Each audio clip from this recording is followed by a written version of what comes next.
Hi everyone, it's Denalyn, and I'm going to show you guys how to make this computer background image in Blender. It's very easy, very quick. When you start up Blender, this is what you should get. This is the first scene. So you right click on the lamp and you press X to delete it because we're not going to need it. And then this cube, you're going to press S to scale it down, and you just press S and then drag your mouse until you get it to the size you want. And what I like to do is, using the arrows, drag it to the edge of the grid over here. To change your view, you press Shift and hold the middle mouse button down to move around like this. And obviously you use the middle mouse button, which is the scroll wheel, to scroll in and out. And then you press the middle mouse button down to swirl around too. So now that we have that over in the corner, we're going to get rid of the camera for now by right-clicking on it, press X, and delete. And then pull this panel out, and right-click on the cube. We are going to add a modifier. We're actually going to add three of the same thing, an array modifier. So we're going to, right here, just click on this button once so that it says 1.100, and that will add the space in between. And then we're going to add, I'm going to add 8 because that's all I think we need. But you can add 10 or more, as many as you want. So that's the first one. Now we're going to add another one, but we're going to make this 0. You just press 0. You're just going to click on it, press 0, and enter. Oops, that was the wrong one. That was one we'd already done. So 1.1, enter. And then down here, you press this, and then press 0, and then enter. And then right here, on the one underneath it, in the middle, 1.1, enter. And then you add as many as you want. So then you add another array, scroll down, find the one you haven't done yet, make this 0, enter, and then 1.1 on the bottom one, enter. And then I'm only going to do 5. So here are our blocks, but you see how the orange line is going all the way around? We want them to be separate. When we right-click on these, we don't want it to be one unit. We want to have one block at a time. And also, the origin point right here, we want all of them to have their own origin point. So first we're going to make them separate. So we have to apply all of these until they're all gone. We can make this a little bit smaller. And we're going to click Tab, go into edit mode, and they're all selected, so that's good, I think. Press P by loose parts, and see, they're all separate now, which is good. It's what we want. We are also going to make them an active in rigid body, so we want to tab out of edit mode, back into solid, so we press tab, go to object mode, and then we're going to click on this up here, the physics, which is at the very end of all of these little squares with all the options, and we're going to click rigid body. We're going to say active, and it's already active, so that's good. But we have to go to physics and click copy from active to make all of them the same. So see how they turn green? That's what you want. So now we are going to give them all their own origin points. So with it still selected, we are going to push Control Alt Shift C, origin to geometry, just like that. See? Now they each have their own. They are each their own item, their own unit. So we want to select them all again, and I just pressed Control Z multiple times until it went back to where I wanted it. And we are going to add the material now. So you come over here to this material. You see how it looks like this? You don't want that. You want to come up here to where it says Blender Render, click on it, and say Cycles Render. And use nodes. And we don't want diffuse. We want glossy. And right here we're going to put 0.2. Enter. If you want to see what that looks like, that is what it looks like right now. So now we have to make them multicolored. So we're going to just do that down here. We're going to pull this up. We're going to position this so that we can see it better. And we're going to click here and go to rendered. Another thing we want to do so that we can see it is go to this world here. Click the color and make it all white. And now we don't have to deal with lamps, which I really like that. So we come over here to the current editor type and we click on Node Editor. We've got to scroll down here and press Shift A, Converter, Color Ramp. Just put it here. And also what you can go ahead and do is add the vector, no, in the input, we want object info. Those are the two things we're going to need. So starting here, we're going to make the different colors. So we go to linear, click constant, and then we are going to add color things. I don't know what they're called. I don't know what the professional word for them is, but we're going to make several because we're going to have more than one color. We want this to come out. We want them to be about the same distance apart. So just fix that until you're satisfied. This can be closer over here, and this can be closer over here. Okay, so click on this if I can. There. So you click on this for the color.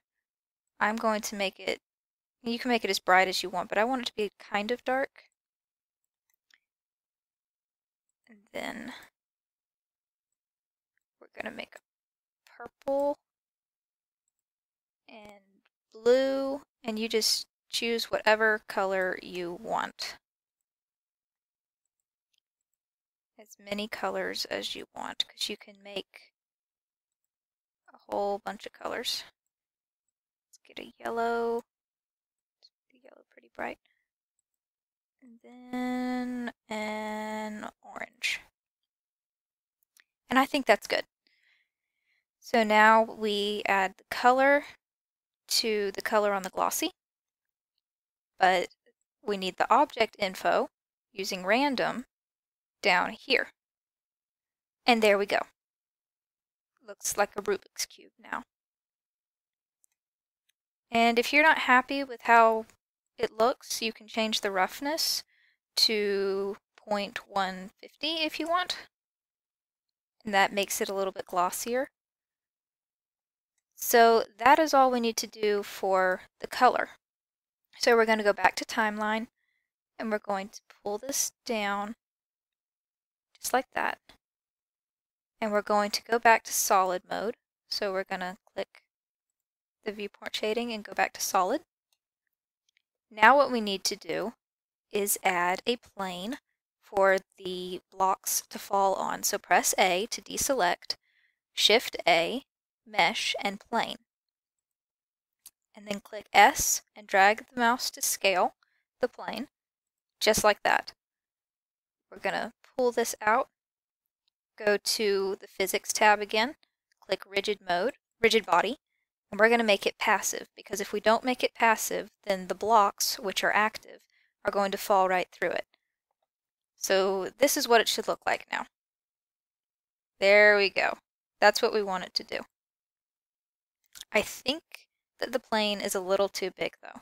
So we're going to go back, we're going to scale it down, and we're going to press play. And now it's a little too small. So you just got to kind of play around with it until you're satisfied. I'm going to try that.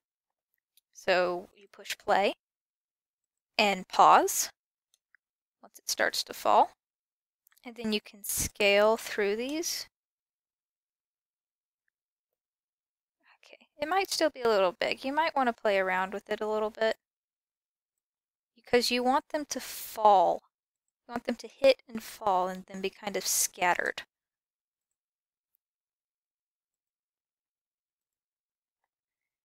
So you just mess around with it until you're satisfied.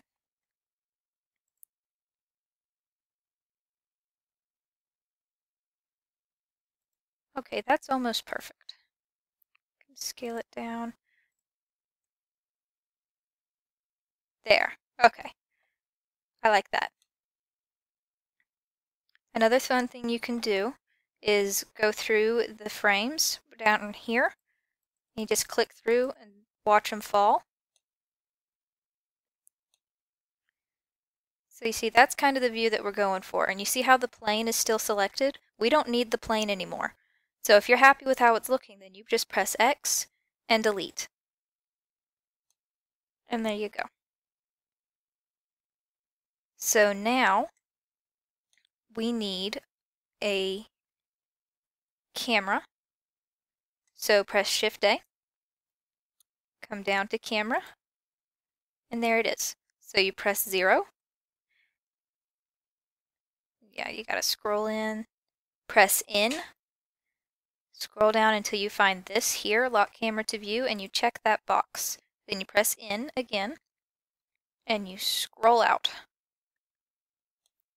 And then you just position the camera however you want. And you position it the same way you look around with the shift button and the middle mouse button.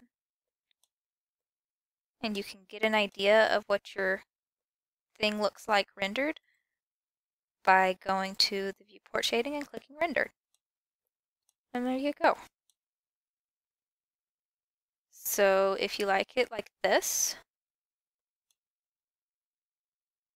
and you just play around with it until you get what you want and what you like, I'm going to stick with this. So if you, once you find the area, the look you like, you come over here to the render option, open it up. Under resolution, you bring it up to 100.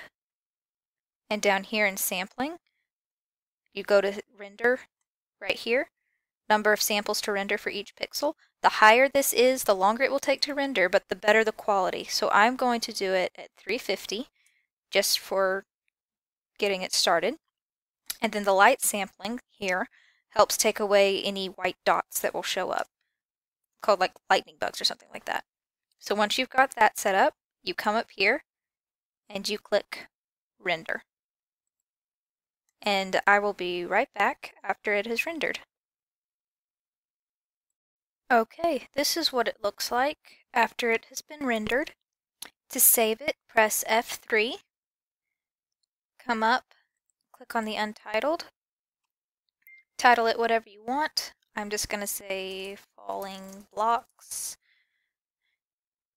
And I'm just going to save it in my Blender folder.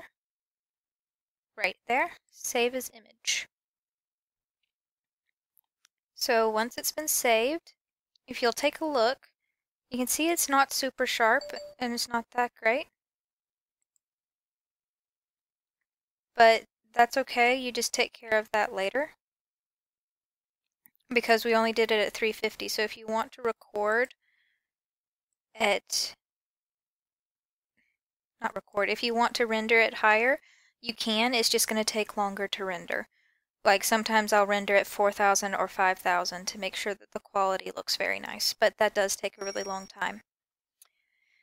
So yeah, this is what this looks like. That is all for my tutorial. If you think it could have been better or if I needed to go slower, If you have any suggestions or questions, any requests, I should say, then just put them down in the comments below. This is my first video I've ever tried to do. I'm sure that there were plenty of problems and imperfections, so just let me know if there was any way I could have made it easier for you guys. But I hope you do, or I hope you did enjoy it, and just play around with it and have fun. So that's all, I think. Bye, guys.